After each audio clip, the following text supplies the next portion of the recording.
తెలంగాణకు మరణ శాసనం రాసింది మాజీ సీఎం కేసీఆర్ అని సీఎం రేవంత్ రెడ్డి అన్నారు. మరణ శాసనం రాసే హక్కు ఆయనకు ఎవరిచ్చారని నిలదీశారు.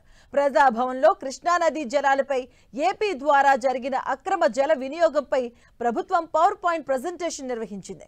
కేసీఆర్ హయాంలోనే కృష్ణా జిల్లాలో ఏపీ నీటి దోపిడీ మొదలైందన్నారు సీఎం రేవంత్. గత ప్రభుత్వం కృష్ణా ప్రాజెక్ట్స్ ను సకాలంలో పూర్తి చేసి ఉంటే ఈ పరిస్థితి వచ్చేది కాదన్నారు. 10 ఏళ్లలో గత ప్రభుత్వం ఒక్క ప్రాజెక్టు కూడా పూర్తి చేయలేదని రేవంత్ రెడ్డి మండిపడ్డారు.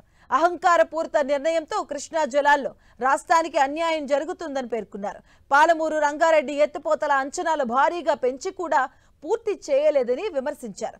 కృష్ణా నీటిని రాయలసీమకు వదిలివేసే హక్కు కేసీఆర్ కు ఎవరిచ్చారని రేవంత్ రెడ్డి ప్రశ్నించారు. ఆయన్ను రాయలసీమకు పాలేరులా మారారా అని అడుగుదామోనంటే అసెంబ్లీలో అడుగు పెట్టడం లేదన్నారు. ఇక మరోవైపు ఇదే అంశంపై మాజీ మంత్రి కేటీఆర్ కు కూడా రేవంత్ రెడ్డి కౌంటర్ ఇచ్చారు. ప్రెస్ క్లబ్ కు రమ్మని ఒక ఆయన సవాల్ విసిరాడని, పేరు ఎత్తే మాట్లాడే స్థాయి కూడా అతనికి లేదని ఎద్దేవా చేశారు. క్లబ్బుల్లో పబ్బుల్లో కాదు, చట్ట సభల్లో చర్చలు పెడదామంటూ ఛాలెంజ్ చేశారు. బీఆర్ఎస్ నేతలు వితండవాదం చేస్తున్నారని విమర్శించారు. అవసరమైతే ఎర్రవల్లి ఫామ్ హౌస్ లోనే చర్చకు సిద్ధమన్నారు.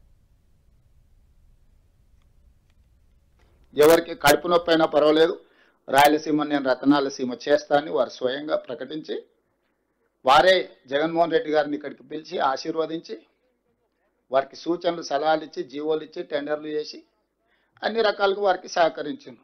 సార్, వారిద్దరి అనుబంధం ఎలాంటిది అయినా అది తెలంగాణకు తీరని నష్టం. వారిద్దరి మధ్యలో ఆప్యాయత ఉండడాన్ని, అనుబంధం పెంచుకుంటే మాకేం అభ్యంతరం లేదు.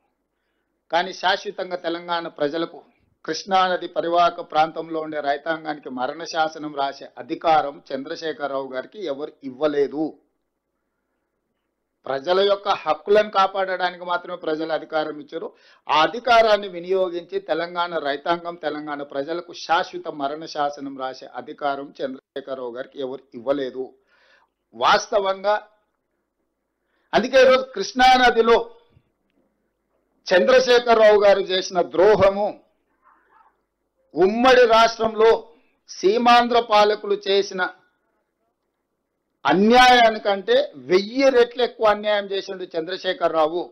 నిజంగా ఒకవేళ అనాల్చి వస్తే, ఒకవేళ ఇట్లాంటి తప్పులు చేసినందుకు వాళ్ళని ఒక్క కొరడా దెబ్బ కొట్టాల్సి వస్తే చంద్రశేఖరరావు గారిని 100 కొరడా దెబ్బలు కొట్టాల్సింది కృష్ణానదిలో మనకు చేసిన ద్రోహానికి. అలాంటిది ఈరోజు ఎదురుదాడి ఎట్లా అంటే ఇంకా అడ్డు అదుపు లేదు, వాస్తవాల ప్రాతిపదిక లేదు. ఏ రకంగా చంద్రశేఖరరావు గారు బేసిన్లు లేవు, బేసిజాలు లేవు అని చెప్తాడు? ఎవరిచ్చింది ఆయనకి అధికారం? ఏ హోదాలో ఆయన బేసిన్లు లేవు, బేసిజాలు లేవు, మీరు గోదావరి జలాలను కృష్ణా దాటించి పెన్నాకు తీసుకెళ్ళండి, మీకెందుకు నేను చూసుకుంటా అని వాళ్ళ తరఫున ఒకళ్ళతో పుచ్చుకుంటాడు? వాళ్ళ పట్ల వాళ్ళ పక్షాన పాలెగాడి కింద మారిండా? ఇది అడుగుదామంటే ఆయన రాడు. వాస్తవాలు వివరిద్దామని అంటే ఆయన చర్చ కుదరదు అంటాడు. పిల్లలు వచ్చో అన్ని చిల్లర మాటలు మాట్లాడతారు, ఇటు తిప్పుతాడు అటు తిప్పుతాడు. అట్లాంటి మాటలకు చాలా మంది ఉన్నారు. ఎప్పుడో ఎక్కడికైనా వస్తా, ఎక్కడికైనా రామాట, ఎక్కడికి వద్దు స్వామి, ఎర్రవల్లి ఫామ్ హౌస్కు నేనే మా మంత్రుల బృందాన్ని పంపిస్తా, ఏం ప్రాబ్లం లేదు, తారీఖు చెప్పు, మొత్తం ఈ సెటప్ అంతా తీసుకొని వస్తారు మా వాళ్ళు. ఎర్రవల్లి ఫామ్ హౌస్ లోనే చర్చ పెడతాము. చంద్రశేఖరరావు గారి ఆరోగ్యం అంత గొప్పగా లేదు, రావడానికి ప్రయాణం చేయడానికి ఏమైనా ఆరోగ్యం సహకరించకపోతే మీరు కుర్చీ వేసుకొని అక్కడ కుర్చీలో కూర్చోండి చంద్రశేఖరరావు గారు.